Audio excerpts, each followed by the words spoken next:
जय शिवराय. मी धन्नू परदेशी. उद्या आपला बीटॅपचा पेपर. बीटॅप म्हणजे building technology and architectural planning. चला तर मग बघूया की उद्याच्या पेपरमध्ये मी जे तुम्हाला सजेशन देतो आहे किंवा मी जे माझ्या ट्रिक्स देतो आहे त्यातून तुम्हाला काय हेल्प होतो आहे हा तुम्हीच बघा आणि मला फीडबॅक द्या. तर चला आता बघूया माझ्या ट्रिक्स. तुम्हाला तर माहिती माझ्या ट्रिक्स ह्या यूज करून मी बीटॅपला 70 आउट ऑफ 67 मार्क पाडलेले, फक्त ओन्ली इन्क्लुडिंग ट्रिक्स. आणि त्याच पेपरला बाकीच्या मुलांनी एवढे मार्क पाडू नाही शकले. ते लयत लय ते 50पर्यंत गेले. ते 50च्या खालीच होते. तर बघा मग कसं. हा व्हिडिओ तुम्ही शेवटपर्यंत आणि व्हिडिओ पूर्ण बघा, कारण की मी या व्हिडिओच्या मध्ये असे काहीतरी तुम्हाला उद्याच्या पेपरला तर क्वेश्चन येतीलच असे क्वेश्चन सांगणार आहे. तर व्हिडिओ केअरफुली बघा आणि काळजीपूर्वक निरीक्षण करा की मी जे सांगतोय ते उद्या इम्प्लिमेंट करा. बघा तुम्हाला 100% चांगले मार्क पडतील हे मी लिहून देतो. तुम्ही बघू शकता अशी असती बीटॅपची क्वेश्चन पेपर.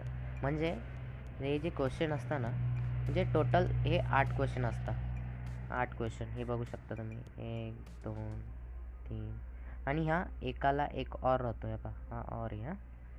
म्हणजे बघू शकता. आता मी तुम्हाला एक सिस्टमॅटिक फॉर्मॅट अरेंज करून देतो. तर बघा आता किती क्वेश्चन आहे टोटल. आपल्याला 8 क्वेश्चन आहे टोटल. 8 क्वेश्चन.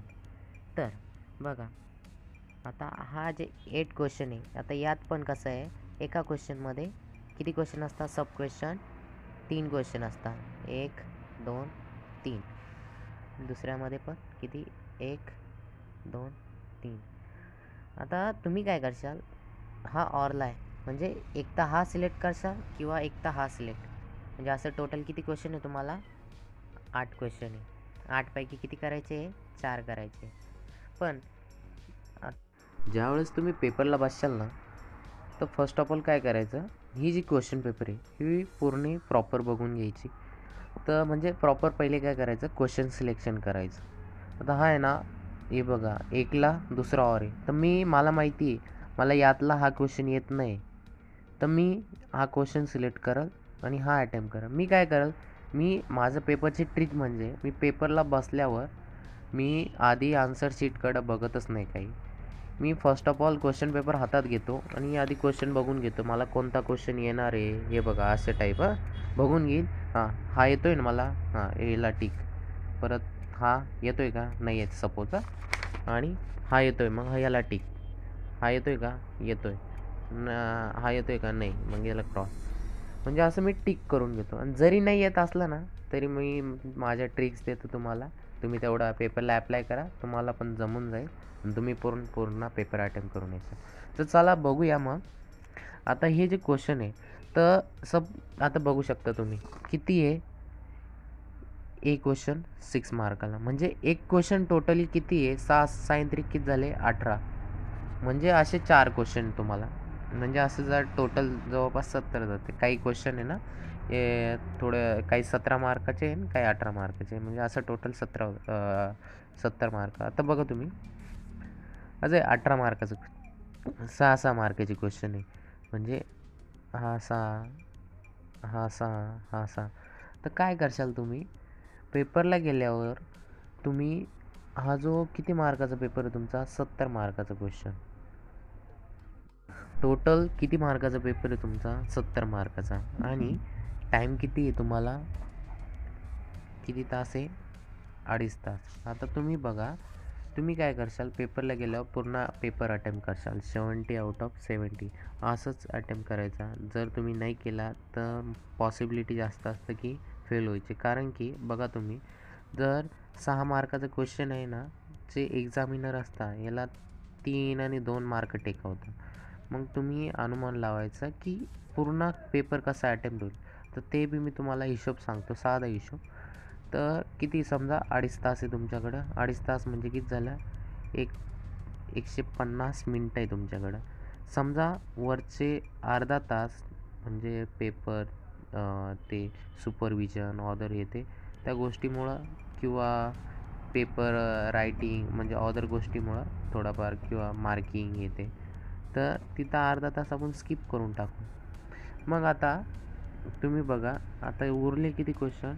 तर बघा उरले किती तुमचे क्वेश्चन, म्हणजे किती एका क्वेश्चनमध्ये 3 क्वेश्चन, म्हणजे असे टोटल क्वेश्चन 4, म्हणजे किती 4 त्रिक 12 क्वेश्चन.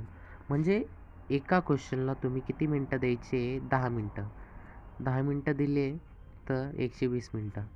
म्हणजे असं वॉच लावूनच ठेवायचा. 10 मिनटाच्या वर जर क्वेश्चन जायला लागला तो स्किप करून द्यायचा आणि पूर्ण पेपर अटेम्प्ट करायचा. कारण की हिशोब बघा तुम्ही साधा 12 क्वेश्चन. सपोज तुम्हाला एका क्वेश्चनला 6 पैकी 3 मार्क जरी दिले तर किती मार्क होत्या बघा तुमचे, 12 त्रिक 36. म्हणजे तुम्ही 28ला पासिंग आहे बघा. सेफमध्ये तुम्ही 8. जर तुम्ही 40 मार्काचा पेपर लिहित आहे मग म्हणताय पास कसं होईल. मग आता बघा तर 40 मार्काचा सपोज हिशोब लावा ना तुम्ही किती होता, 3नीच हिशोब बघा. म्हणजे तुम्हाला असं समजून चला 18 20 22पर्यंत जाशाल. कसं काय पास होशाल तुम्ही. मग ही ट्रिक यूज करा माझी. काय करशाल, 120 मिनटं पर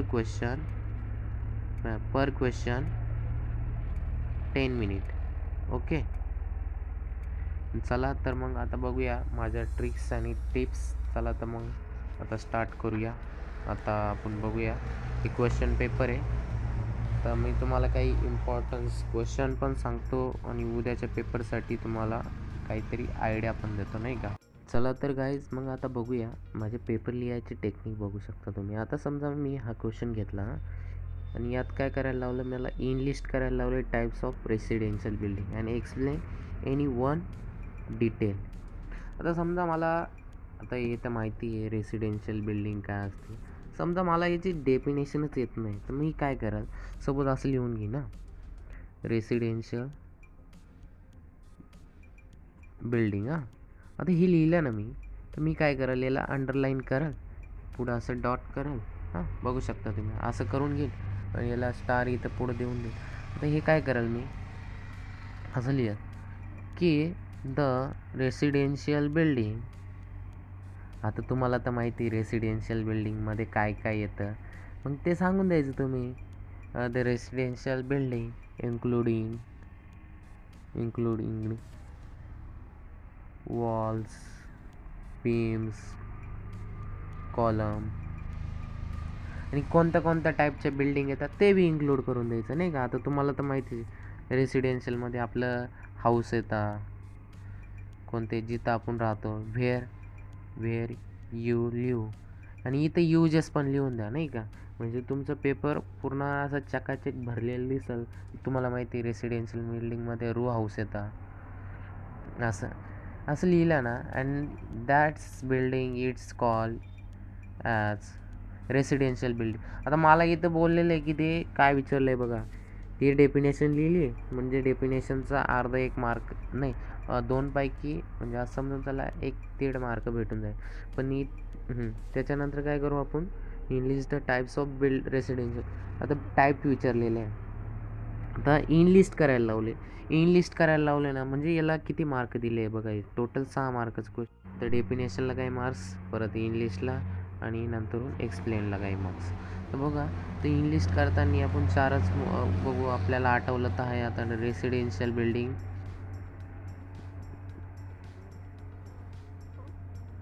काय टाईप्स. तर काय करायचं आहे, इनलिस्ट करायचे. तर बघा मी कशी इनलिस्ट करतो. आता हे परत इथं स्टार कराल मी, याला अंडरलाईन करायचे प्रॉपर. इथं चालू करायचं आहे इनलिस्ट. कसं कराल तुम्ही असं, row house, detach, semi detach. आता हे केलं तुम्ही परत इथं व्हेअर अपार्टमेंट येतं इथं. ओके हे झालं. नंतरून तुम्ही काय करशाल, एक्सप्लेन एनी वन. सपोज आता रो हाऊस आहे, तर रो हाऊस आहे ना, तर हा कसा एक्सप्लेन करशाल तुम्ही. रो हाऊस झाला तर याचं तुम्हाला माहिती आहे नाही माहिती आहे, मग तुम्ही काय करशाल, it is the parts of residential building. It's हिची ही जी डेफिनेशन लिहिलं ना, ही तर खाली जर लिहून दिले ना फक्त थोडंफार प्रॉपर वेनी नाही का, it is the parts of residential building which including walls, beams, columns and houses, असं जरी लिहिलं तरी तुम्हाला मार्क भेटून जातात. एवढं टेन्शन घ्यायचं नाही, फक्त प्रॉपर लिहायचं आणि इथं काय करशाल आता रो हाऊस आहे, तुम्हाला माहिती आहे कशा असतात, एकसारखे दिसणारे बिल्डिंगचे, म्हणजे बिल्डिंग जिथं हे करतो आपण, समजा सपोज असं की असं, म्हणजे डायग्राम काढली ना तुमचे अजून मार्क वाढतील. डायग्राम काढून द्यायची, असं प्रॉपर करायचं. आणि सपोज आता बघा इथं दिलेलं आहे, काय विचारलेलं आहे आता, write the shorts notes rating system for green building. आता हा क्वेश्चन मला जमतच नाही, काहीच येतच नाही, तर मी काय करू, कसं करू.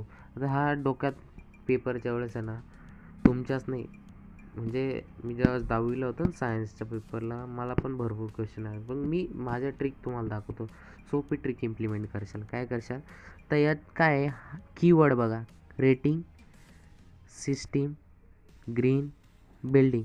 तर मी काय करेल बघा, तर मला हा पॅरेग्राफ पूर्ण काळा करायचा आहे, तर मी इथं लिहाल आता ग्रीन बिल्डिंग ना, ग्रीन बिल्डिंग सपोज असं घेतलं मी, ग्रीन बिल्डिंग. आता याच्याबद्दल मला थोडकं मोडकं काहीतरी जमतंय हां, मग नाही का, ग्रीन बिल्डिंग म्हणजे इको फ्रेंडली बिल्डिंग विच असं तसं, परत नाही का, this building is very less cost, हे तुम्हाला तर जमाल हो. मग हे तोडकं मोडकं पहिले लिहून घ्याल, म्हणजे एक्झामिनर आपल्याला पकडू नाही शकत. आता बघा माझी ट्रिक, मी काय केलेलं 10वीच्या बोर्डाच्या टायमाला, तर मला सायन्स काही उमजत नव्हतं, म्हणजे इंग्लिश रुरल बॅकग्राऊंडमधून असल्यामुळे मला काही इंग्लिश समजत नव्हतं, पण आता मी प्रो आहे. आता बघा मी काय केलेलं असेल त्या टायमाला, कीवर्ड काय यात, रेटिंग सिस्टीम ग्रीन बिल्डिंग. हां, तर बघा मी काय करेल आता, पॅरेग्राफच काळा करायचा आहे, ग्रीन काय करेल इथं घेईल बिल्डिंग, परत इथं काय करेल मी रेटिंग, इथं काय करेल सिस्टीम, आणि मी परत इथं घेईल बिल्डिंग रेटिंग, परत इथं रेटिंग, परत इथं बिल्डिंग सिस्टीम, असं करायचं.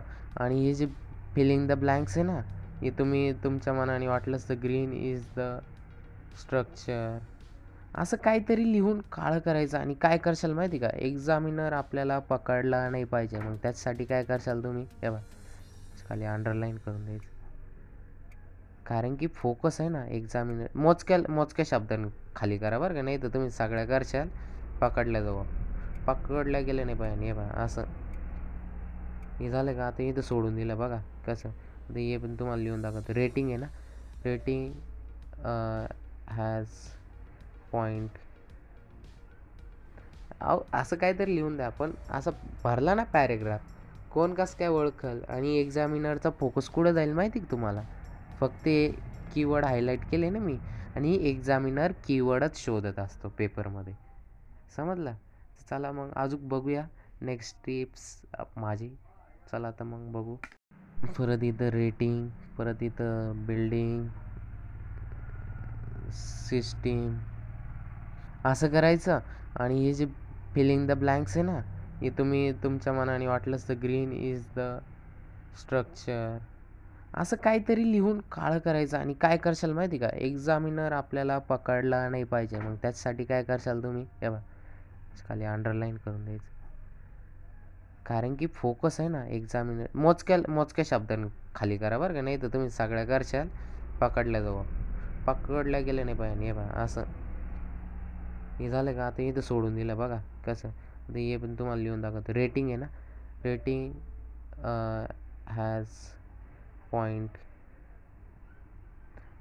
असं काहीतरी लिहून द्या. पण असं भरला ना पॅरेग्राफ, कोण कसं काय ओळखल, आणि एक्झामिनरचा फोकस कुठं जाईल माहिती का तुम्हाला, फक्त कीवर्ड हायलाईट केले ना मी, आणि एक्झामिनर कीवर्डच शोधत असतो पेपरमध्ये, समजलं. चला मग अजून बघूया नेक्स्ट टिप्स माझी, चला आता मग बघू. चला बघूया अजून एक माझी एक छोटीशी टिप्स बघूया. आता समजा, आता इथे काय दिलं आहे, रेरा ॲक्ट. आता एवढं तर कळतं आहे आपल्याला, हे बिल्डिंग प्लॅनिंगचा सब्जेक्ट आहे, मग बिल्डिंग रिगार्डिंग काहीतरी ॲक्ट असेल, पण मला याच्याबद्दल काही तोडकं मोडकं पण येईना, काहीच येईना. मला फक्त एवढं माहिती आहे, रेरा ॲक्ट आहे, आणि हाच कीवर्ड आहे याचा. RERA act. आता मला हा लिहायचा आहे तर मला काहीच येत नाही आहे, तर मी काय करतो बघा. तर रेरा ॲक्ट आहे ना, आता रेरा रेरा रेरा हां, तसं मी काय करल, स्टार बीर करून घेतो. The RERA act is a act in which, आता एवढं तर माहिती आहे ॲक्ट आहे म्हणजे बिल्डिंगबद्दल काहीतरी सांगितलं असं, मग असं लगेच देईल. In which describe about building, समजलं म्हणजे. आणि असं तसं त्याच्याबद्दल तोडकं मोडकं लिहून द्या. ते झालं, उमजलं आहे नाही उमजलं, अजून माझे एक ट्रिक्स आहे. थोडं मध्ये मध्ये काय करशाल, मराठी मिक्स करशाल, समजलं. मराठी म्हणजे तुम्हाला समजलं का नाही ते मला माहिती नाही. फॉर एक्झाम्पल देतं, रेरा हा समजा येतच नाही मला, तर म्हणजे आता हे वाक्य समजा, रेरा हा एक बिल्डिंगचा ॲक्ट आहे. आता मी हे इंग्लिशमध्ये बघा, हे वाक्य मी पेपरला कसं लिहेल बघा. रेरा हा HA, समजलं का. हा कसा लिहिला मी, समजला. नंतर काय एकचं काय, एक बिल्डिंग, समजलं का. परत ॲक्ट आणि आहे तर ऑलरेडी मराठीतूनच लिहून दिला. कारण की काय होतं, पेपरच्या टायमाला आपण जो विचार आहे ना तो मराठीतून करत असतो आणि त्याच्यामुळं आपल्याला ते मराठीत येतं पण इंग्लिशमध्ये मांडता येत नाही. त्याच्यामुळं तुम्ही असं काहीतरी इन्क्लूड करा. फक्त ते जास्त नका करू, कारण की अति तिथं माती होती, एवढं तर तुम्हाला माहिती आहे. म्हणून प्रॉपर करायचे, जिथं पकडल्या गेलं नाही. आणि 2-3 इंग्लिशमध्ये गाणे पाठ असेल तर वेल अँड गुड. म्हणजे कोणत्या ठिकाणी कसं यूज करायचं जास्त आहे ना. सुरुवातीला कधीच काय करू नका, सुरुवातीला तोडकं मोडकं लिहा. सुरुवातीला आहे ना, जे आता हे कसं मी लिहिलेलं तोडकं मोडकं म्हणजे या रिगार्डिंग लिहा. आणि मध्ये आलं का थोडं परत थोडं मोजकं लिहायचं, किंवा मध्येच थोडे इंग्लिशचे वाक्य मारून द्यायचे, मध्येच थोडे मराठीचे वाक्य मारायचे. असं तुमचं पुरं कागद काळा होऊन जाईल. त्याच्यामुळं तुम्हाला चांगले मार्क पडतील. अहो, मला तुम्ही सांगतो ना, मी ज्या पेपरला मला काही येत नव्हतं ना, म्हणजे असं 70 पैकी मला तो पेपर फक्त येत होता 30 मार्काचा. तर मी फक्त अशा माझ्या टेक्निक यूज करून याला पाडलेले किती माहिती का, 65 मार्क पाडले. विचार करा. मग मला किती येत होतं, एवढाच. एक न येणाऱ्या क्वेश्चनला मी किती मार्क पाडले, 40 आउट ऑफ 35. विचार करा, या अशा माझ्या टेक्निक यूज करा. चला तर मग अजून बघूया उद्याच्या पेपरमध्ये काय क्वेश्चन येऊ शकतात. आणि मी प्रिडिक्ट केलेले ते तुम्हाला दाखवतो, म्हणजे कोणत्या प्रकारचे. ते जर डेफिनेटली येतील पेपरला, तुम्ही बघा आणि मला काय म्हणता वाटलंच तर हे करा, कमेंट करा, किंवा तुमच्या भावना प्रतिक्रिया म्हणजे फीडबॅक कळवा. चला बघूया उद्याच्या पेपरला कोणत्या प्रकारचे क्वेश्चन डेफिनेटली येतील, बघूया. उद्याच्या पेपरला तुम्ही काय करशाल, हा एक क्वेश्चन आहे, हा डेफिनेटली येईल म्हणजे येईल. हा एक आहे या चॅप्टरमधला, बघू शकता तुम्ही. काय आहे, ड्रॉ अ डिटेल स्केच, आणि हे असं बघू शकता, ही डोअरची डायग्राम आहे म्हणजे. आणि याच्यात ज्या टर्म्स आहे ना ते येतात, म्हणजे टर्म्स कोणत्या म्हणजे ते विचारता की नाही का, हॉर्न्सबद्दल लिहा, हॉल फर्स्टबद्दल लिहा, पॅनलबद्दल लिहा, मुलींसबद्दल. हे वाचूनच जा, याचा डेफिनेटली फायदा होईल तुम्हाला उद्याच्या पेपरला. आणि एखादा डोअरचा टाईप करून जा, म्हणजे कोणता एक एक जरी केला ना सफिशियंट आहे, म्हणजे उद्याच्या पेपरला तुम्हाला भरपूर काम आहे. तसं तुम्हाला तर माहिती आहे कोणत्या कोणत्या प्रकारचे डोअर असतात नाही का.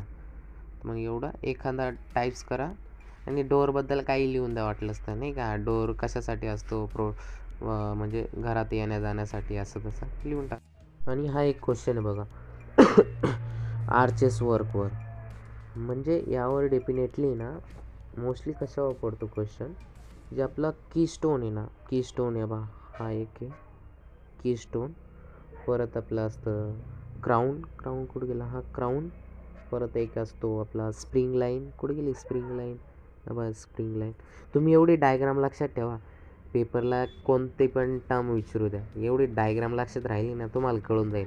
क्राऊन म्हणजे काय, क्या की की म्हणजे काय, की म्हणजे असं लगेच लिहून द्यायचं नाही का. The stone which is middle of the arch and that provide the strength, असं तसं लिहून द्यायचं नाही का. ते मिड सेंटरला असतो, तुम्हाला मार्क भेटून जाईल. बघून घ्या प्रॉपर, दाखवतो आहे मी म्हणजे तुम्ही बघून घ्या, तुम्हाला फायदा होईल नक्की. Technical terms of arch work, हा डेफिनेटली तुम्हाला उद्याच्या पेपरला दिसेल, बघा तुम्ही. आणि या टर्म्स वाचून जा. याच्या कोणत्या कोणत्या आहे, क्राऊन, की आणि एक स्प्रिंग लाईन, असे ह्या पण वाचेल राहू द्या, त्याचा पण फायदा होईल. मोस्टली ही जी डायग्राम ही ध्यानात ठेवा, याचा लय फायदा होईल तुम्हाला. हा एक क्वेश्चन नेहमी येतो, म्हणजे याच्यावर आहे ना, जे रेसिडेन्शियल बिल्डिंग आहे, तुम्हाला उद्याच्या पेपरला पण दिसेल. एक रेसिडेन्शियल बिल्डिंग काय असते, हाऊस काय काय असतं, त्याचे टाईप बघून घ्या आणि ह्या डायग्राम लक्षात ठेवा. एखाद्या दोन जरी लक्षात राहिला ना, पेपर काळा करायला मदत होईल. हे बघा अशा डायग्राम आहे, बघू शकता तुम्ही. वाटलंच तर तुम्हाला असं दाखवतो, तुम्ही वाटलं स्क्रीनशॉट मारून घ्या नाही का. बघा बघा, किंवा बुकमध्ये बघून घ्या. हे काय किती आहे, 13.2 वर आहे. बघू शकता तुम्ही, आहे की नाही. बघून घ्या, हे प्रॉपर करा. रेसिडेन्शियल बिल्डिंगवर तुम्हाला उद्या पेपरमध्ये क्वेश्चन दिसल, आय हॅव गॅरंटी. हा एक क्वेश्चन आहे, ग्रीन बिल्डिंग. ह्यावर नेहमी क्वेश्चन पडत असतात, म्हणजे हा क्वेश्चन येईलच पेपरला. तर काय करायचं, ग्रीन बिल्डिंग काय आहे, ग्रीन बिल्डिंगचे डेफिनेशन वाचून ठेवा. हां, परत ग्रीन बिल्डिंगचे काय पर्पज काय आहे, किंवा त्याची नेसेसिटी काय आहे. ग्रीन बिल्डिंग बघा असे सिम्पल वाटलंच नाही का, ग्रीन बिल्डिंग काढून ठेवायची, तिथं झाडं बिडं दाखवायची. ग्रीन बिल्डिंग म्हणजे काय, इकॉनॉमिकली वेल, म्हणजे तिथं काय असतं, इलेक्ट्रिसिटी कमी लागते, म्हणजे शक्यतो लागतच नाही. जिथं सोरचा यूज केला जातो, कोणता, सोलर एनर्जी, अदर एनर्जी. इथं परत इन्व्हायरमेंटल क्वालिटी हे एवढं वाचून ठेवा नाही का, साईड प्लॅनिंग.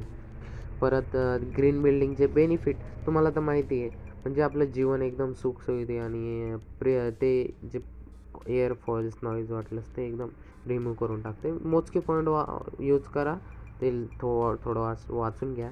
सायलेंट फीचर म्हणजे काय, त्याचेच वैशिष्ट्य आणि बेनिफिट जरी लिहिले ना, बेनिफिट तरी चालून जाईल. तेच आहे, बाकी काहीच नाही, त्याच्या पलीकडे काहीच नाही. ग्रीन बिल्डिंगचं एवढं टॉपिक लक्षात ठेवा, याच्यावर डेफिनेटली क्वेश्चन येईल. तुम्ही कोऱ्या कागदावर लिहून घ्या, बॉन्ड करून. नाही आला नाव बदलून टाका. ओके. आता हे जो पॉईंट आहे, ग्रीन बिल्डिंग रेटिंग सिस्टीम, हे कोणाच्याच लक्षात राहत नाही, ते तुमच्याच नाही तर कोणाच्याच राहत नाही. तुम्ही काय करशाल, जसं होईल तसं याचे ना, हे फुल फॉर्म आहे ना, हे पाठ झाले तर आहे, जेवढे पाठ होतील तेवढं करा. हे 3 पॉईंट आहे, एवढं माहिती तुम्हाला. कोणते कोणते, ब्रीम, जी लीड, हे कसे लक्षात ठेवा. आता BGL आहे ना, काय करशाल तुम्ही, हे बा BGL शॉर्ट फॉर्म लक्षात ठेवा. बीवरून येतो तुमचा ब्रीम, जीवरून येतो GB आणि Lवरून. तर हे जर लक्षात राहिलं तर आहे, नाही तर काय करशाल तुम्ही, साधं लिहून टाकायचे हे. आणि तुम्हाला माहिती इट्स, मग तुम्ही काय लिहिशाल पेपरमध्ये, it's green building rating system which information about, किंवा नाही का ते माहिती देतं, कशाबद्दल देतं, ग्रीन बिल्डिंगबद्दल. हा एवढं जरी लक्षात ठेवलं ना, तुम्हाला कसं पण काळा करता येईल पेपरला. एवढं लक्षात ठेवा फक्त, उद्याच्या पेपरला हे काळं करा फक्त. ह्याच्यावर एक क्वेश्चन राहतो, म्हणजे हे जे असतं ना, आता इथे काय बोलले, डेव्हलप प्लॅन काढा आणि एलिव्हेशन काढा. तुम्ही काय करशाल, आता याचं आहे ना, बघा मी आता जो कोणता आहे लाईन प्लॅन आहे, त्याचं डेव्हलप प्लॅन काढायचं म्हणजे काय करायचं, ते किती आहे, 4 सेंटीमीटर आणि 3.3 सेंटीमीटर, म्हणजे आपण तुम्हाला तर माहिती आहे, युनिट कन्वर्जन करून घेतो. मग काय करशाल, पेपरवर घ्यायचं, तर हे ड्रॉ करायचं, ॲज इट इज ड्रॉ करून घ्याशाल. मग काय करशाल, वाटलंच तर करताना ड्रॉ करताना, आता ही लाईन घेतली ना, ही मोठी लाईन घेतली, किती आहे, 4, ही किती आहे, 3. तुम्ही काय करशाल, तिला खेटून अजून एक लाईन काढशाल, म्हणजे डेव्हलप करत चालायचं. तिचे वाटलंच किती, म्हणजे सपोज आता हे किती आहे 400 आहे ना, तर मग हे असं ह्या पॅटर्नवर एक क्वेश्चन राहतो. तुम्हाला ऑलरेडी पेपरला आहे ना माहिती दिलेली राहते नाही का, डिटेल हे ते. पेपरला एवढं हे लिहत नाही बसायचं बरं का, गिवन बिवन लिहत बसशाल त्यात वेळ घालवशाल, कारण की त्याला मार्क नाही तुमचे मार्क आहे ह्या डायग्रामला फक्त. तुम्हाला हा जो लाईन प्लान दिलेला राहतो ना, तर याचं डेव्हलप प्लान करायचं आहे.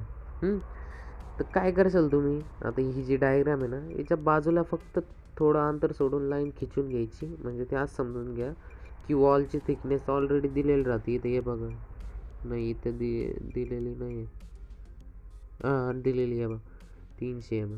हे काय करशाल बाजूला 300 mm, परत ही 300 mm, परत ही 300 mm, ही मधली राहते 200 mm राहते. हे बघा एक बाजू ही झालं प्लस तर 300, परत ही बाजूला. हे फायनली असा प्लान तयार होईल. आणि काय करायचं, डोर दाखवून द्यायचे, कळलं. डोर काय साधेच दाखवा, जास्त काय असे खेळत नका बसू. काय करशाल, समजा आता ही वॉल आहे माझी, हां, तर मी काय करेल, डोर दाखवताना असं घेईल आणि फक्त असं ट्रायंगल काढून देईल, झाला माझा डोर. आणि इथं डी नाव देऊन द्यायचं. विंडो पण तशाच दाखवून द्या. काय करशाल, वाटलंच ना अशी घेतली तुमचं हे आलं, काय करशाल फक्त इथं एक लाईन, इथं एक लाईन, विंडो डब्ल्यू करून द्यायचा आणि नॉर्थ दाखवून द्यायचा, घराचा नॉर्थ. समजून घ्या इथं. याच्याने काय होतं, मार्क वाढतं तुमचे.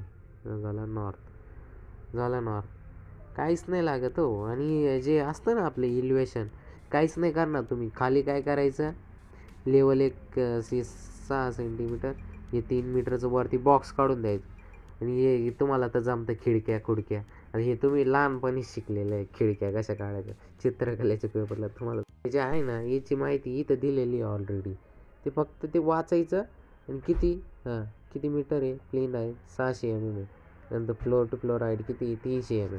300 mm म्हणजे किती, आता तुम्हाला युनिट कन्व्हर्जन जमतं का नाही ते मला माहिती नाही, पण मी तुम्हाला सांगतो कसं असतं. तर बघा, तर 1 मीटर म्हणजे किती असतो तुमचा, 100 सेंटीमीटर. आणि 1 सेंटीमीटर इज इक्वल टू किती असतो तुमचा, किती असतो 10 mm. आणि किती, आता बघा तुम्ही म्हणशाल की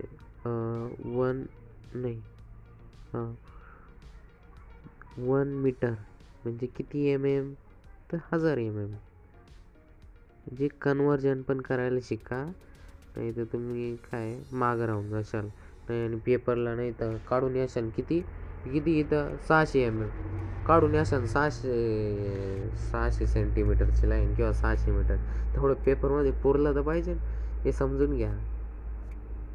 नाही तर व्हायचं गोंधळ. चला आता बघूया. तुम्ही पेपरला गेले ना, तुम्हाला हे जे आहे ना स्टेअर केजवर याचे ना एक तर डिझाईन स्टेप विचारता, नाही तर याचे हे विचारता, काय म्हणतात त्याला, डिझाईन स्टेपचंच मोस्टली क्वेश्चन राहतो. आणि हा उद्याच्या पेपरला तुम्हाला दिसलंच काय. आणि डिझाईन स्टेप आहे ना मोस्टली ना लक्षात राहत नाही कोणाच्या. तर बघा आता मी तुम्हाला एक ट्रिक देऊनच देतो आता, नाही का. बघा हे जर लक्षात ठेवायचं ना आपल्याला, उद्या पेपरला दिसेल तुम्हाला. तर बघा आता हे डिझाईन स्टेप कशी लक्षात ठेवायची, इथं दिलं आहे हाईट, इथं दिलं आहे विड्थ फाइंड आउट करायची, त्याच्यानंतर राईज फाइंड आउट करायच्या, तर ट्रेड, नंतर स्पेस, नंतर काय calculate data, drawing, planning, section. तर मी हे लक्षात राहत असते मोस्टली कशानंतर काय येतं मुलांच्या. आणि काय करशाल, डायग्राम काढून ठेवायची असे स्टेअर केज. पण आता हे लक्षातच नाही तर मग काय करणार. तर बघा मी लक्षात ठेवायसाठी एक ट्रिक देतो तुम्हाला. बघा हाईट ची wife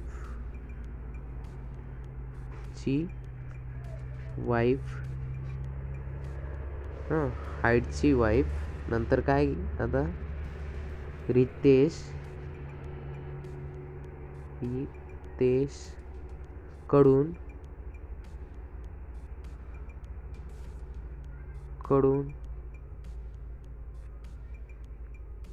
plan draw and calculate करून घेतला, समजला. काय केलं मी आता इथं बघा, पहिले हाईट फाइंड आउट करेल, नंतर काय व्ही आय फॉर काय विड्थ, आणि एफ फॉर काय फ्लाईट किती लागतं ते फाइंड आउट, आर फॉर काय राईज, नंतर टी फॉर काय ट्रेड फाइंड आउट करायचं, एस फॉर काय स्पेस फाइंड आउट करायचं. नंतर हे झाल्यानंतर काय करणार, प्लान आणि ड्रॉइंग करणार आणि कॅल्क्युलेट करणार. अशी माझी ट्रिक. एवढं लक्षात ठेवा का हाईटची वाईफ रितेशकडून प्लान आणि कॅल्क्युलेशन करून घेते. ओके. या टाईपवर एक क्वेश्चन येतो तुम्हाला. तर ह्या टाईपमध्ये काय होतं, आता मी ज्यावेळेस पेपर दिले तर माझ्या क्लासमध्ये जवळपास 27च्या आसपास मुलं होते.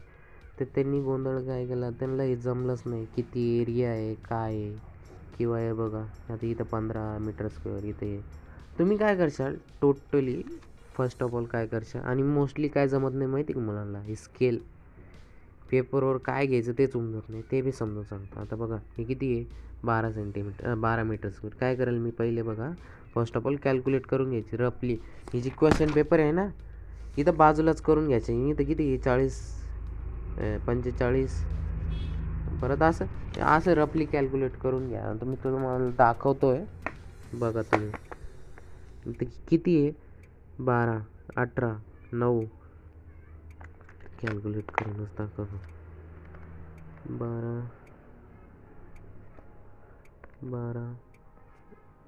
प्लस 18 प्लस 9 प्लस 15 प्लस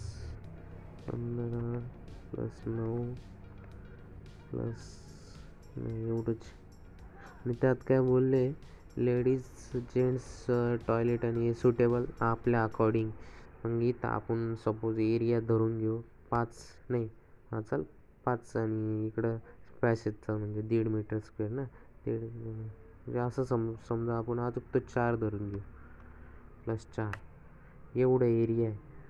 आणि आपल्याला आता बघा मी आता एरिया किती आला आहे आपल्याकडं, 87 मीटर स्क्वेअर. एवढा याच्यात बिल्डिंग आहे, म्हणजे हे मीटर स्क्वेअर म्हणजे काय आलं आहे तुमचं. मग काय करायचं, याच्यात दोन भागात कसं काय डिवाईड करशाल. मग याचं काय करशाल, फर्स्ट ऑफ ऑल बघा, अंडर रूट घ्यायचा. हा अंडर रूट घेतला, अजून 87. आता मी काय करेल, अंडर रूट खाली टाकेल 87, म्हणजे किती येते, एक बाजू येते तुमची 9.5 मीटर 37, म्हणजे 10 धरून चालू, एक बाजू 10 मीटर आणि एक बाजू 10 मीटर. पण आपण पेपरला काय करायचं, थोडी कमी जास्त करायचं, वाटलंच ती 12 करून घ्या आणि 9 करून घ्या किंवा 8 करून घ्या. तर एवढं तर जमलं तुम्हाला. आणि हा स्क्वेअर पहिले काढून घ्या असाल. त्याच्यामुळं काय होतं, तुम्ही इथे बाकी काही असू द्या बा, हा स्क्वेअर काढला ना मी, तर मला काय बोललेलं आहे इथं, काय विचारलं आहे बघा, एक एंट्रन्स पाहिजे, वेटिंग रूम पाहिजे, ॲडमिनिस्ट्रेटिव्ह ऑफिस पाहिजे, टेक्निकल सेक्शन पाहिजे, PA ऑफिस पाहिजे, पॅसेज पाहिजे आणि एक्झिक्युटिव्ह ऑफिस पाहिजे. आता मी एंट्रन्स, तुम्हाला तर माहिती आहे एंट्रन्स एकदम सुरुवातीला राहतं, मी इथं एंट्रन्स दाखवून दे. तुमचं हा जो आहे ना मेन मायना तयार झाला, याच्या पलीकडे काहीच करायचं नाही. आता हे असं आहे ना, आता इथं एंट्रन्स काढला, काय करेल मी, वेटिंग रूम, आणि हे असंच आलं पाहिजे, असं काही नाही. आता 12 मीटर स्क्वेअर आहे ना, तर बघा म्हणजे इथं घेताना कसं करायचं वेटिंग रूम, तुम्हाला दाखवतो. आता हे बघा इथं वेटिंग रूम केला आहे. आता 12 आहे ना, 12ला काय करशाल तुम्ही, काय करशाल, अंडर रूट मीटर स्क्वेअरमधला कशात करायचं आपल्याला, मीटरमध्ये 12 अंडर रूट केला, किती आलं 3.46. इथे काय केलं आहे बघा, एक बाजू 4 घेतली आणि एक बाजू 3 घेतली, म्हणजे हे किती झाले तुमचे 12 झाले का, 12 मीटर स्क्वेअर. आणि हे जरी केलं ना, तर बघा याला परत आपण त्याच संख्येने मल्टिप्लाय करू, 3.46 आला का तुमचा 11.98 म्हणजेच 12. समजलं. म्हणजे काय करशाल तुम्ही, त्याच सारखं दाखवून द्यायचं. इथे घेतलं मग वेटिंग रूम, याला नाव द्यायचं हा लाईन प्लॅन आहे, एवढं लक्षात ठेवा. इथं जे विंडो आहे ना, ते फक्त असं दाखवून देणार तुम्ही शॉर्टकट, आणि याला डायमेन्शन देऊन देणार, आणि वाटलंच ते देऊन द्यायचं, लिहून ठेवायचं. त्याच्याने काय होतं, एकदम प्रॉपर होतं. आणि तुम्हाला हे जे स्केल आहे ना, स्केलचा मी लोचा समजून टाकतो. तर बघा इथं किती दिले, 1:50. आता 1:50 काय करशाल, 1:50 करशाल. तर इथं किती आहे मीटरमध्ये. समजा 1 मीटर घेतला, 1 मीटरचं काय करशाल सेंटीमीटरमध्ये conversion. 1 metre is equal to 100 centimetre. आता इथे किती आहे 50नी 100ला डिवाईड केलं, आन्सर किती आलं 50 एक 50, 50 दोन्ही 100. म्हणजे काय करशाल 1 इज इक्वल टू 2 सेंटीमीटर. आता हा जो 1 आहे ना, हा कुठे आहे माहिती का, याच्यावर आहे, पण तुम्हाला कागदावर किती घ्यायचं आहे 2 सेंटीमीटर घेशाल. म्हणजे हा कुठं आहे ग्राउंडवर आहे, ग्राउंडवर हे घेशाल, पण कागदावर किती घेशाल 2 सेंटीमीटर. म्हणजे जर ग्राउंडवर तुमचं जर 1 मीटर असलं ना, तर शीटवर किती घेशाल. म्हणजे सपोज असं फॉर एक्झाम्पल देतात तुम्हाला, समजतं आहे की नाही काय नाही. तर हे तुमचं ग्राउंड आहे, एवढं मोठं ग्राउंड आहे. तर हे 1 मीटर घेतलं, इकडं 1 मीटर. पण शीटवर घेताना किती घेशाल. समजा हे तुमचं छोटं शीट आहे, इथं 1 सेंटीमीटर, इथं 1 सेंटीमीटर. समजलं. शीटवर ड्रॉ करताना असं करायचं. हे कन्फ्युजन तुमचा दूर झाला असेल. मी असं ग्राह्य धरतो आणि पुढचे मोस्ट इम्पॉर्टंट क्वेश्चन बघा. आता बघा तुम्ही, हा जो 7-12 उत्तर आहे हे थोडं वाचून जा. याच्यावर डेफिनेटली पडतं काही ना काही. याचं काय आहे सेक्शन 7, हे थोडंफार मोजकं वाचून घ्या. 7-12 उत्तरं तुम्हाला माहिती आहे, तोडकं मोडकं लिहिता येईल असं नाही काय. फक्त असा फॉर्मॅट काढून ठेवा. पेपरला काळं दिसलं ना, पुढचा बरोबर मार्क देऊन देतो.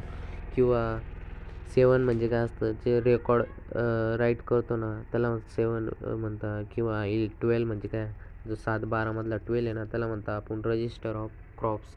जे आपण पिकाची नोंदणी करतो त्याला म्हणतात 7-12. 7 म्हणजे काय, जिथं आपण 7मध्ये आपण हे रेकॉर्ड करतो की ते कोणाची प्रॉपर्टी किंवा कोणाचं लँड आहे. समजलं. हे बघून ठेवा तुम्ही 7-12वर. ओके. हा एक क्वेश्चन आहे बघा, महारेरा. याच्यावर ॲक्टवर पडतं, वाटलं ते डायग्राम काढून ठेवा. त्याच्यात काय काय असतं हे ऑर्गनायझेशन डायग्राम हे करून ठेवा नाही का. चेअरपर्सन असतं, हे तुमच्या मनाने काढा. पुस्तकाची आली पाहिजे ना असं काहीच नसतं पेपरमध्ये. तुमच्या मनाने समराईज करून डाटा लिहा, महारेरा लिहा. त्यात इयर आठवलं तर वेल अँड गुड राहतं. काय राहतं इंडिकेट होतं ना तिथं. बघू शकता जो महारेरा ॲक्ट आहे तो इंडस्ट्रियल ॲक्ट आहे. महा म्हणजे काय, महाराष्ट्राचा रिअल इस्टेट रेग्युलेटरी ऑथॉरिटीचा ॲक्ट आहे. त्याला महारेरा ॲक्ट म्हणतो. तो 2016 साली इनॅक्ट झाला आणि त्याच्यानंतर त्याचा इफेक्ट म्हणजे तो अधिकृतपणे मार्केटमध्ये कधी आला 1 मे 2017 साली. हे थोडंफार मोजकं जरी आलं ना, त्याची इम्पॉर्टन्स हे ते काळं करून ठेवायचं. बाकी काही नाही. आणि ऑब्जेक्टिव्ह तुम्हाला कशी येऊन जातील. ऑब्जेक्टिव्ह काय प्लॅनिंगसाठी करतो. परत रिजनल बोर्ड हे तुमच्या मनाने काही ठोकून द्या, काही हे नाही त्यात. आणि हे ना फक्त लिहून द्या, ते 11 चॅप्टर येतात. म्हणजे असं नाही का इट्स इन्क्लूड 11 चॅप्टर एवढंच वाक्य, सॉरी 9 चॅप्टर एवढंच वाक्य लिहून द्या. एवढं काही टेन्शन घेऊ नका. हा क्वेश्चन बघून ठेवा तुम्ही.